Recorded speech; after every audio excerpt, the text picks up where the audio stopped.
wabarakatuh. Alhamdulillahirabbil alamin, nahmaduhu wa nasta'inuhu wa nastaghfiruh. Allahumma shalli wa sallim wa barik ala sayyidina Muhammadin, amma ba'du. Para jemaah Bapak-Ibu yang dirahmati Allah, alhamdulillah kita bersyukur kepada Allah. Siang hari ini kita diberi nikmat oleh Allah sehingga bisa berkumpul bersilaturahmi, sekaligus juga bisa menunaikan salah satu kewajiban kita, yaitu sholat zuhur berjamaah, kemudian dilanjut dengan ta'lim, mempelajari ilmu agama. Kita berharap dan berdoa kepada Allah, mudah-mudahan apa yang kita pelajari jadi ilmu yang bermanfaat, sekaligus jadi tambahan amal ibadah kita di akhirat. Amin ya rabbal alamin. Dan kita juga tidak lupa bersolawat kepada Nabi Muhammad SAW beserta keluarga dan juga para sahabatnya, dengan harapan dan doa mudah-mudahan kita termasuk orang yang mendapatkan syafaat Rasul Sallallahu Alaihi Wasallam di hari kiamat nanti. Amin ya rabbal alamin. Para jemaah Bapak Ibu yang dirahmati Allah, jadi ini kajian pertama kali setelah libur lebaran. Jadi sebagaimana biasa di hari Selasa setiap pekannya, selain pekan berapa yang kita libur? Selasa. Pokoknya Selasa ada tuh satu pekan kita libur, 2, 3, 4. Jadi yang libur pekan pertama.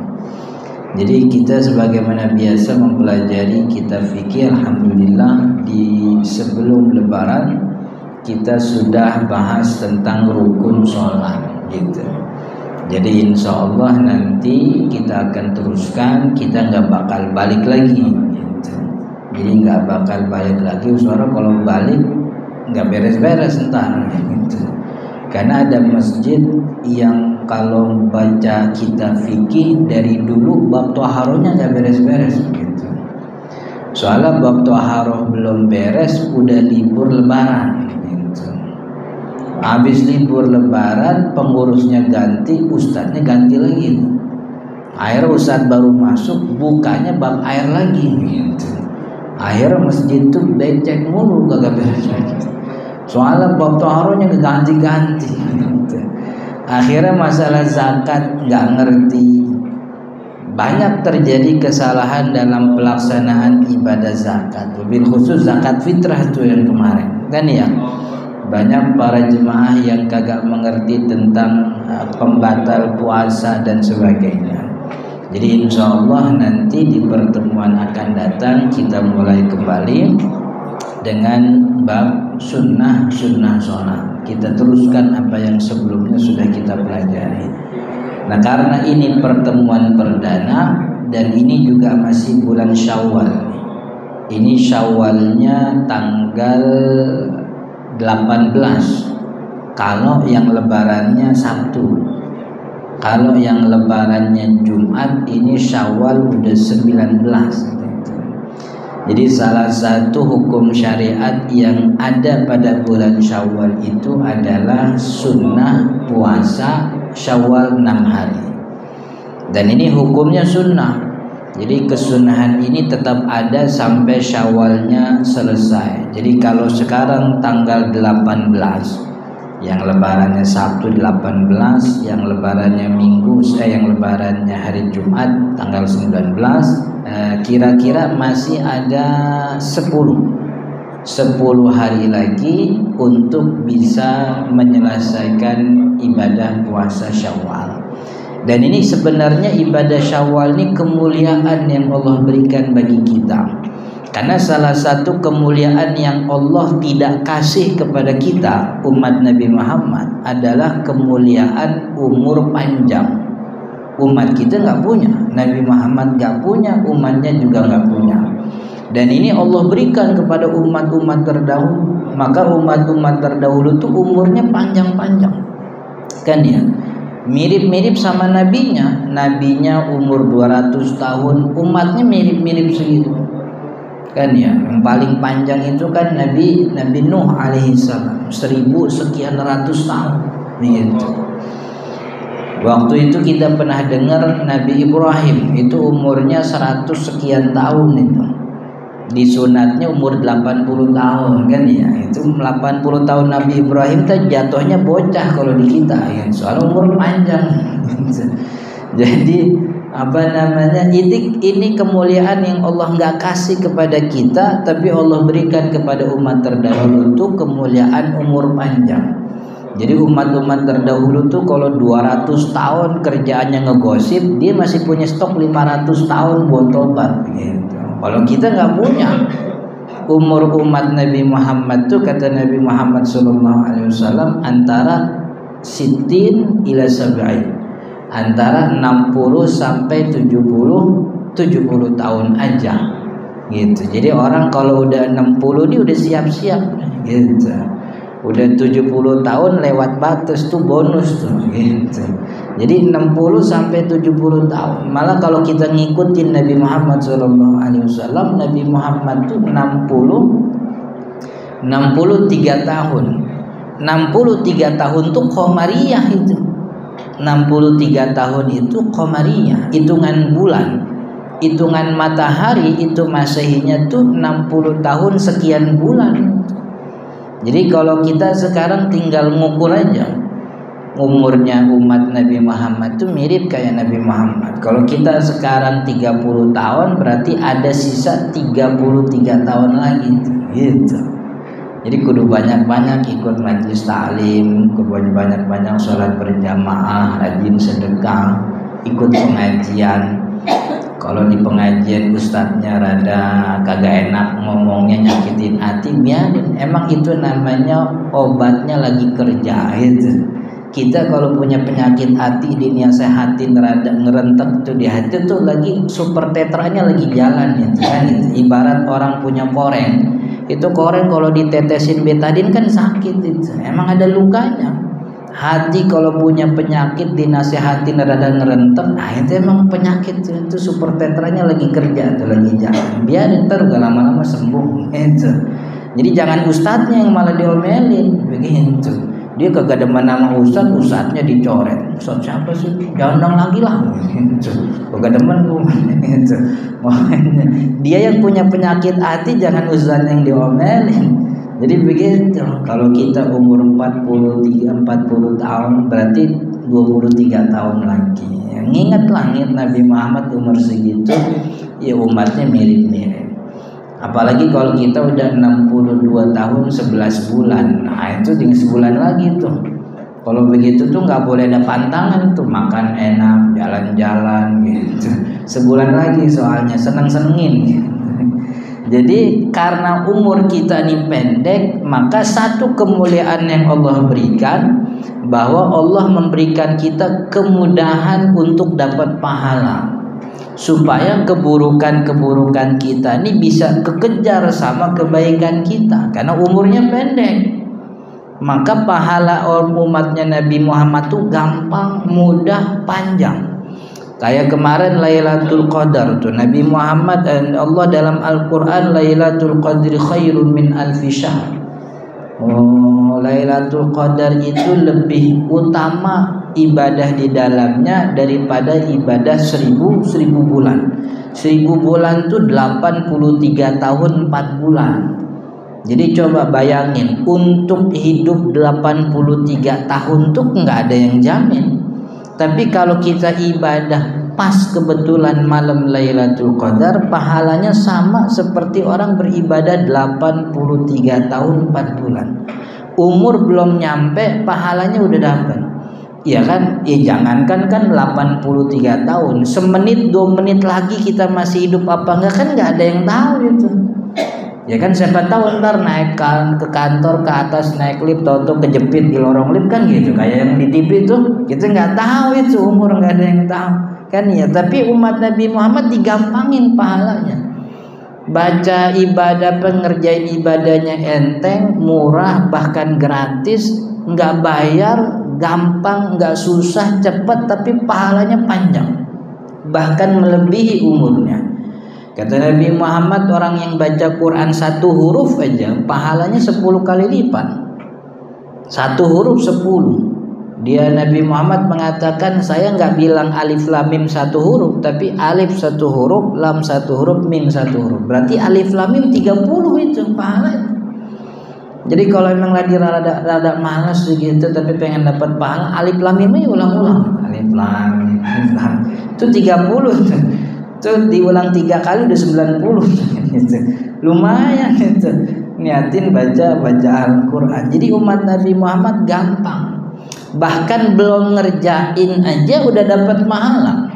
Nabi Muhammad kan yang bilang, man hamma bihasanatin walam ya'malha kutibat lahu hasanah. Kata Nabi Muhammad gitu. Siapa orang yang pengen hamma. Jadi kepengenan dalam diri seseorang tuh bahasa Arabnya ada yang namanya nawa, hamma, azima, ada satu lagi somama. Jadi hamma, nawa, azima. Kalau azima tuh azam. Azam itu pengen tapi ada effortnya. Pengen nih umroh, lalu dia nyiapin tabungan. Nah, itu berarti azam tuh namanya. Kalau niat itu udah face to face sama ibadahnya. Jadi kayak niat sholat kan niatnya ketika takbiratul ihram, itu namanya niat itu. Tapi kalau hamma, Nabi Muhammad bilangnya hamma, man hamma bihasanatin. Siapa yang pengen, hamma itu bukan niat, bukan azam, itu berat itu. Hamma itu cuman kepengen langsung nongol aja dalam otak. Ntar malam pengen ngaji, begitu tuh. Itu namanya hamma tuh. Dilihat ada orang-orang ngapain ke musola, ada pengajian, ntar gue ikut, gitu. Itu namanya hamma tuh, kepengen doang. Jadi belum nyampe ketemu ibadahnya, belum ada azamnya, belum ada usaha, tapi udah pengen. Itu kata Nabi Muhammad, orang yang kepengen melakukan kebaikan dan dia belum mengerjakan kebaikan, kutibat lahu hasanah, maka dihitung itu kepengenannya itu dihitung 1 kali kebaikan, 1 pahala dapat, mudah. Karena kita umur pendek, Allah ngerti, karena umur pendek maka digampang gitu. Maka itu ada ungkapan dari Sayyidina Ibnu Abbas, orang kalau udah 40 tahun tapi kebaikannya masih belum mengungguli keburukannya, orang kayak gini falyatajahhaz badanahu linnar.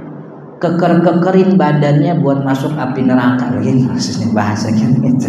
Soalnya dikasih jalan ibadah gampang ini kita. Tinggal ngomong duduk depan rumah, Allah, zikir gitu, itu ibadah. Sampai yang enteng begitu kagak bisa, sampai 40 tahun, nah itu kan bahaya. Kalau udah 40 tahun kan udah warning tuh kan, udah mau deket-deket mati ini kan gitu.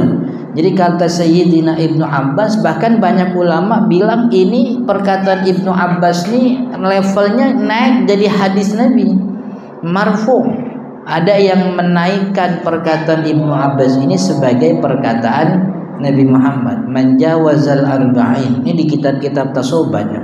Siapa orang yang sampai umurnya 40 tahun, walam yaghlib khairuhu ala syarrihi, tapi kebaikannya belum bisa mengungguli keburukannya, falyatajahhaz badanahu linnar, siapin badannya tuh buat api neraka. Begitu.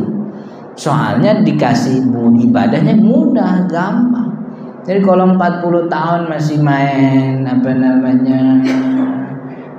gaya-gayaan, masih doyan nongkrong begitu, aduh udah bukan umurnya itu. Umur 40 tahun tuh dia siap-siap kudunya begitu.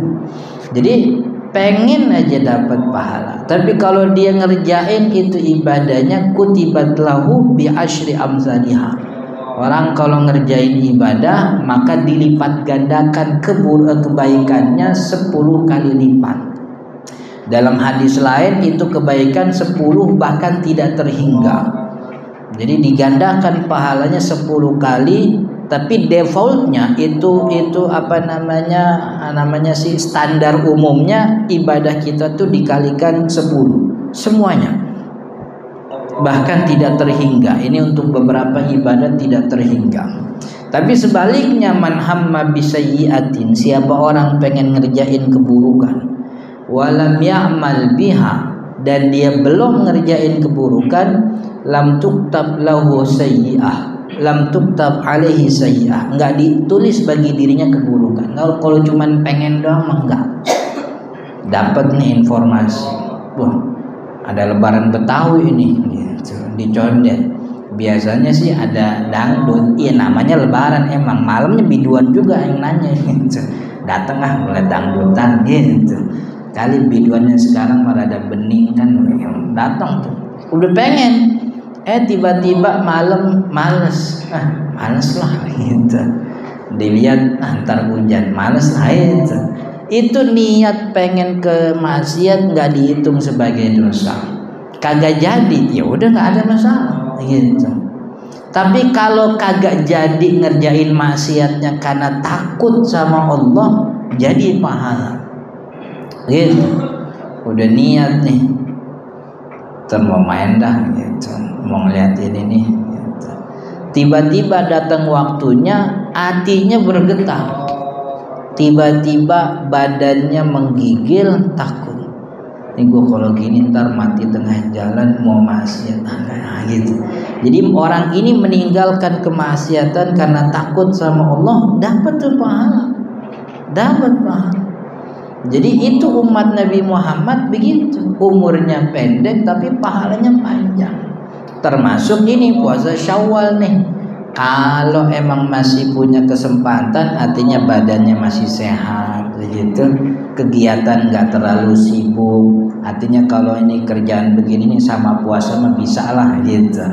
Tapi kan ada orang-orang yang punya kerjaan butuh tenaga, effort yang besar, nih kalau puasa nggak bisa, udah ntar dah. Tapi ini mumpung masih Syawal, usahain, karena Nabi Muhammad orang yang puasa Ramadan ditambah Syawal itu puasa sama pahalanya seperti puasa sepanjang tahun. Jadi kalau dihitung benar juga kan, puasa Ramadan 30, 29 30 dikali 10 300, 290. Syawal 6 hari 60. Jadi 300 tambah 60, 360 itu jumlah hari dalam setahun. Jadi orang yang Ramadan tambah Syawal itu sama seperti orang puasa sepanjang tahun. Artinya 1 tahun belum tentu kita hidup sampai tahun depan pahalanya udah dapat. Jadi umur umat Nabi Muhammad pendek, tapi pahalanya banyak, yang lebih banyak daripada umurnya. Mungkin 2 kali, 3 kali, bahkan 10 kali, berlipat-lipat kali daripada umurnya. Dan itu kemuliaan yang Allah berikan kepada kita. Maka kemuliaan ini kudu diambil ini, nggak boleh disia-siain. Dikasih kemuliaan, jangan disia-siakan kan begitu. Maka itu kalau bisa puasa.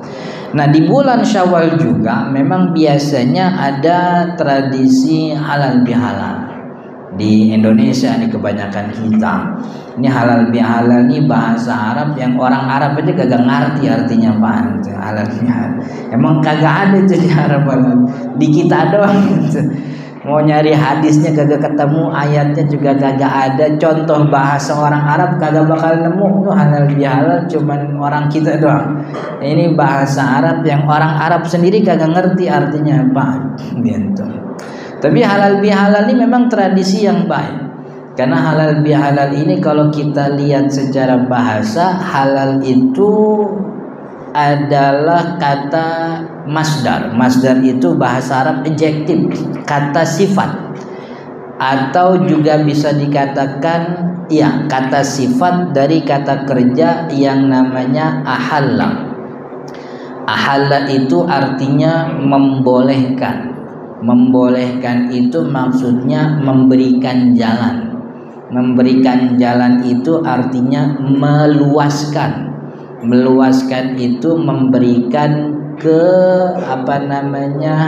melepaskan ikatan, itu namanya ahalla. Itu ahalla. Jadi membolehkan. Sama akar katanya dengan kalimat ahlala yuhlilu, yang ahlal yuhlilu itu artinya apa, melepas apa namanya sangkutan. Jadi orang ada yang keikat dilepas, itu namanya ahlala. Dari kalimat itu juga ayat Al-Qur'annya ada tuh, Rabbi syrah li sadri wa yassir li amri wahlul. Nah gitu tuh, wahlul sama halal itu satu akar kata, artinya melepaskan. Jadi ikatan yang bikin sempit nih dilepasin, itu namanya ihlal. Jadi halal. Jadi halal bihalal, saling melepaskan ikatan yang menyempitkan, saling meluaskan, saling memberikan jalan. Ini namanya halal bihalal. Jadi maksudnya ini bahwa kita di Ramadan ini insya Allah bersyukur sama Allah, urusan sama Allah ibadahnya bagus gitu. Siangnya puasa, malamnya taraweh, maghribnya sedekah, kan ya, subuhnya juga tilawah. Pokoknya sepanjang hari Ramadan pahalanya alhamdulillah, ibadah urusan sama Allah tuh udah top lah gitu. Makanya biasanya tuh orang kalau habis lebaran musola masjid sepi lagi gitu. Kalau ditanya kenapa kagak ke masjid, pahala yang kemarin belum habis gitu. Iya udah banyak pahalanya gitu. Ini selama Ramadan urusan sama Allah alhamdulillah bagus. Maka setelah Ramadan selesai urusan sama sesama nih harus diberesin.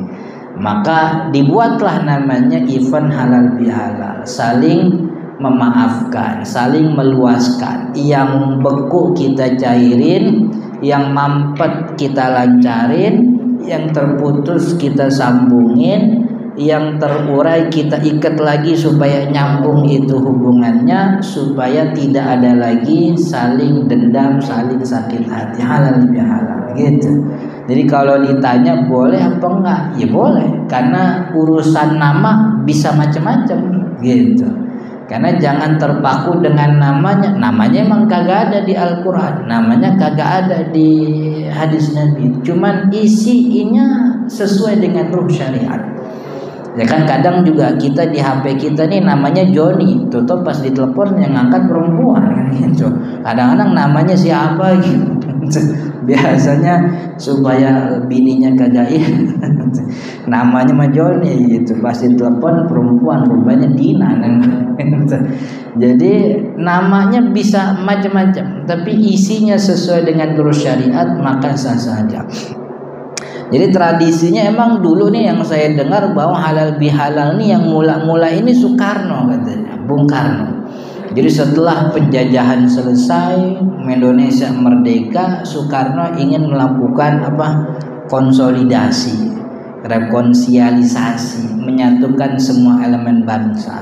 Karena biasanya kalau musuh kagak ada, temen jadi musuh, biasa begitu. Dulu musuhnya Belanda, Belanda pergi ganti Jepang, Jepang musuh kita, Jepang udah kagak ada, kita kagak ada musuh nih, akhirnya musuh-musuhan kita. Nih biar kagak musuh-musuhan kita satuin. Nah, pas kebetulan momennya habis Lebaran, apa nih namanya? Namanya halal bihalal. Nanya dulu itu, ini yang saya dengar begitu. Itu Soekarno nanya sama Kiai NU namanya Kiai Wahab Hasbullah. Wahab Hasbullah, Kiai Wahab Hasbullah. Dulu Kiai Wahab Hasbullah tuh berselisih sama Kiai Hasyim Asy'ari soal make dasi. Orang Indonesia boleh gak make dasi kan gitu? Karena dasi itu tradisi orang Belanda waktu itu. Orang kita, orang Islam gak punya tradisi itu. Jadi Kiai Wahab Hasbullah ditanya soal halal bihalal sama Soekarno. Kata Kiai Wahab Hasbullah, halal itu baik, bihalal itu dengan baik, ya udah ini kebaikan. Jadi nggak ada yang salah, halal. Maka tradisi itulah jadi tradisi Indonesia. Tapi isinya mah saling memperbaiki hubungan dengan sesama manusia. Karena kalau kita samperin rumahnya satu-satu nih rada capek nih, begitu. Maka dikumpulin aja satu hari, ketemu dalam satu tempat, kita bikin momen halal bihalal. Nah, kaitannya dengan puasa Syawal, ada momen di mana halal bihalal tuh makan-makan, ya pasti makan-makan tuh siang nih gitu. Orang-orang yang sedang puasa Syawal nih bingung, nanya itu. Kita kalau lagi puasa Syawal begini masih Lebaran, Ustaz, kadang kita juga bingung soalnya kita masih lebaran silaturahmi, ada juga halal bihalal disediain makan. Gimana ya? Kita kagak makan, lapar kan gitu. Kita makan lagi puasa, gimana itu? Nah, urusan puasa sunnah apakah boleh dibatalkan atau tidak? Yang pertama, kalau alasan batalnya darurat, ya kelelahan, letih, capek begitu ya, atau kecelakaan. Pokoknya nih kalau puasa diterusin bahaya. Semua ulama sepakat boleh. Jadi lagi puasa, bahkan bukan cuman puasa sunnah, puasa wajib kalau emang membahayakan hukumnya wajib dibatalin kan gitu. Haram itu diterusin. Semua sepakat. Kalau keadaannya darurat. Tapi kan kalau ini tidak ada daruratnya. Kita sehat-sehat aja, aman-aman aja, cuman kebetulan kita hadir di majelis, kita hadir di event halal bihalal. Maka kata jumhur, bukan jumhur ulama, tapi ada pandangan Imam Abi Hanifah dan Imam Malik. Imam Abi Hanifah dan Imam Malik mengatakan orang kalau sudah melakukan puasa, apapun jenis puasanya, maka tidak boleh dibatalkan, termasuk puasa sunnah gitu. Kenapa? Karena Allah mengatakan dalam Al-Quran, wala tubtilu a'malakum, jangan kalian batalkan amal-amal yang kalian udah masuk di dalam. Kan kita udah masuk puasa. Masuk puasa kan subuh. Udah lewat subuh, malam udah niat atau niatnya pada subuh kalau puasa sunnah, ya udah beresin ibadahnya sampai selesai.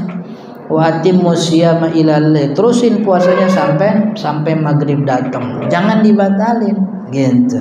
Karena udah masuk ibadah. Ini sebagai penghormatan atas ibadah yang kita kerjakan.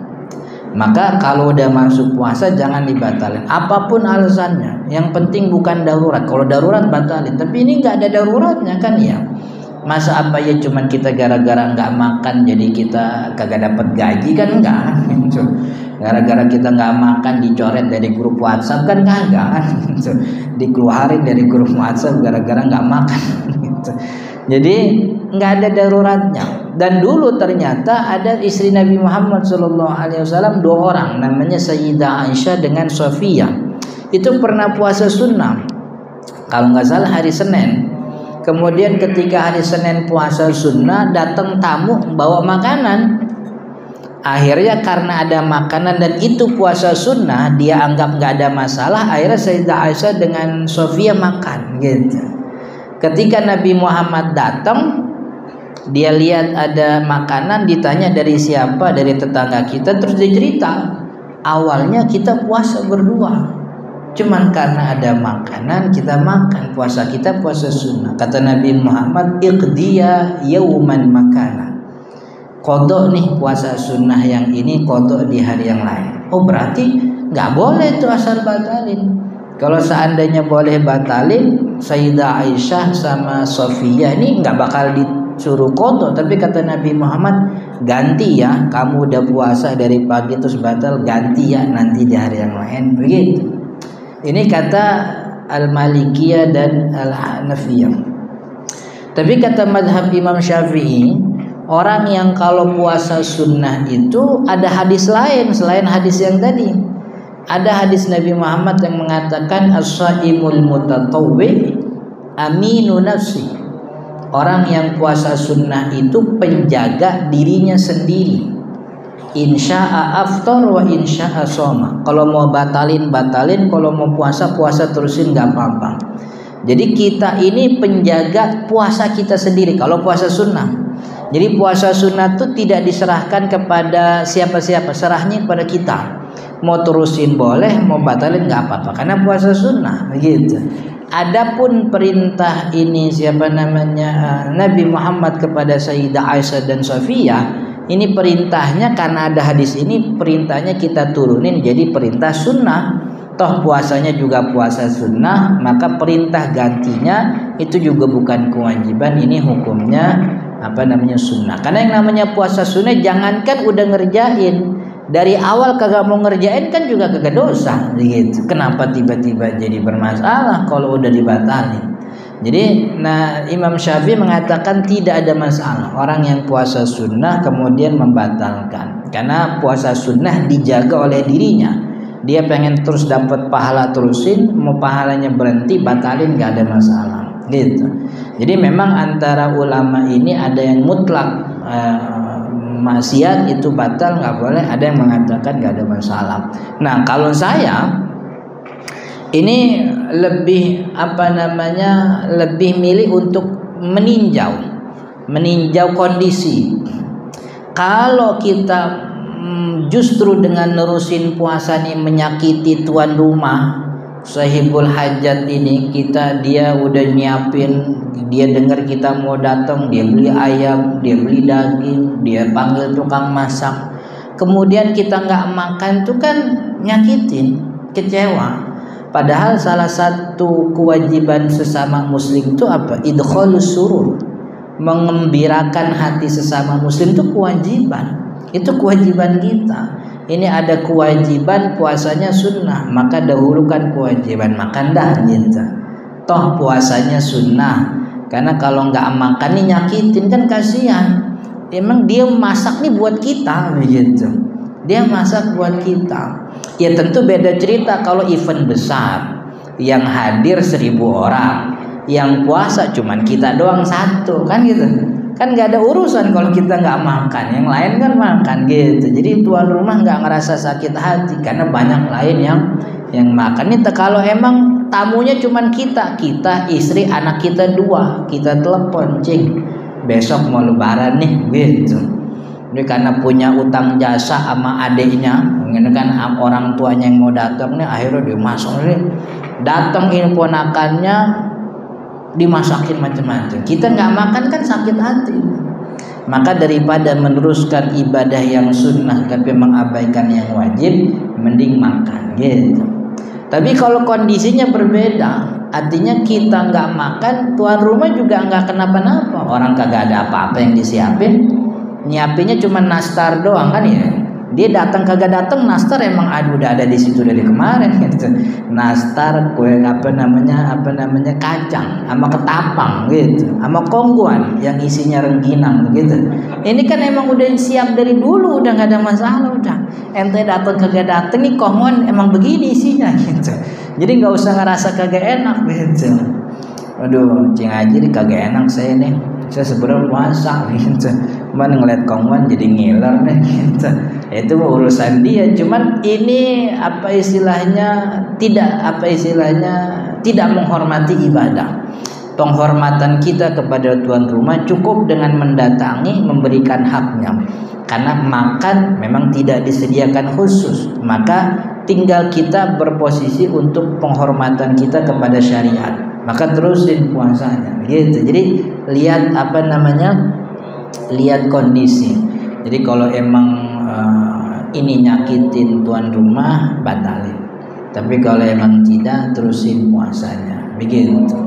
Dan juga sering jadi pertanyaan ketika bulan Syawal, boleh nggak kalau kita qadha sekaligus Syawal? Karena orang punya utang nih. Sebenarnya kalau punya utang puasa mau Syawal nggak ada masalah, sah saja. Karena qadha waktunya panjang. Jadi mau dikerjain habis bulan haji, bulan Muharram, bulan Safar, bulan Maulid, terserah, nggak ada masalah. Yang penting jangan sampai masuk Ramadan lagi kan begitu. Maka karena waktunya panjang, di antara ini kita boleh puasa sunnah Syawal, puasa Muharram, puasa bulan haji, Dzulhijjah, Arafah gitu. Nah cuman kan kalau emang bisa puasa, baiknya puasa wajib. Gimana Ustaz kalau kita gabungin niatnya, boleh apa enggak? Boleh, bisa, enggak ada masalah. Jadi menggabungkan 2 ibadah dalam satu hari puasa nih, itu tidak ada masalah selama yang digabungkan adalah antara sunnah dan sunnah atau wajib dan sunnah. Yang kagak boleh tuh wajib sama wajib. Dia punya qadha puasa sekaligus dia punya nazar misalnya.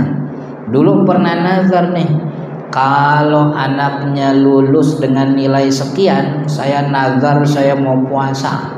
Ternyata lulus ini. Kan anak-anak baru pada ujian nih, kelas 3 SMA ujiannya habis lebaran, kelas 3 SMA ujiannya habis lebaran kan gitu. Ternyata keluar nilainya sesuai dengan apa yang dia inginkan, nazar. Nazar puasa, itu puasa wajib tuh nazar. Kebetulan juga punya qadha, maka qadha sama nazar nggak boleh digabung karena sama-sama wajib. Kalau wajib kudu sehari-sehari. Ya qadha 5 hari juga kan nggak bisa digabung 1 hari, nggak kudu 5 hari kan gitu. Ini kalau qadha yang wajib sama Syawal yang sunnah boleh digabung. Atau sunnah yang lain. Kebetulan besok hari Kamis nih. Jadi puasa Kamis sekalian Syawal, sekalian hari Kamis, sekalian qadha, bisa, nggak ada masalah. Nah, kalau ingin menggabung maka harus niat. Niatnya pasang niat ibadah yang paling tinggi. Hari Kamis ada Syawal, Kamis qadha. Mana yang paling tinggi? Qadha. Maka niatnya niat qadha. Karena ini qadha wajib, maka niatnya harus dari malam hari. Begitu. Jadi ketika dia niat besok saya niat puasa qadha Ramadan, pagi dia puasa pas hari Kamis pas bulan Syawal, berarti dapat 3 utama, dapat gugur kewajiban qadha, kemuliaan hari Kamis, dan juga kemuliaan bulan Syawal gitu. Tapi kalau dia niatnya niat yang paling rendah, dia dapat yang itu aja. Jadi besok mau puasa nih, padahal punya qadha tapi niatnya niat Syawal, maka yang dapat Syawal aja. Jadi kalau mau menggabungkan ibadah yang berbeda hukum, maka niatnya tuh yang paling tinggi. Jadi wajib sunnah, maka niatnya yang wajib. Nanti sunnah ngikutin. Ya kalau mau sekalian diniatin sunnah bagus, nggak apa-apa. Tapi cukup niat yang satu aja yang wajib, itu sudah ngikut itu fadilah keutamaan ibadah yang sunnah. Wallahu taala alam, mudah-mudahan bermanfaat. Insyaallah kita lanjut di pertemuan akan datang. Mudah-mudahan Allah berikan kita kesehatan dan juga umur panjang, juga dimudahkan dalam urusan rezeki dan juga pekerjaan. Hadanallahu wa iyyakum ajma'in. Assalamualaikum warahmatullahi wabarakatuh.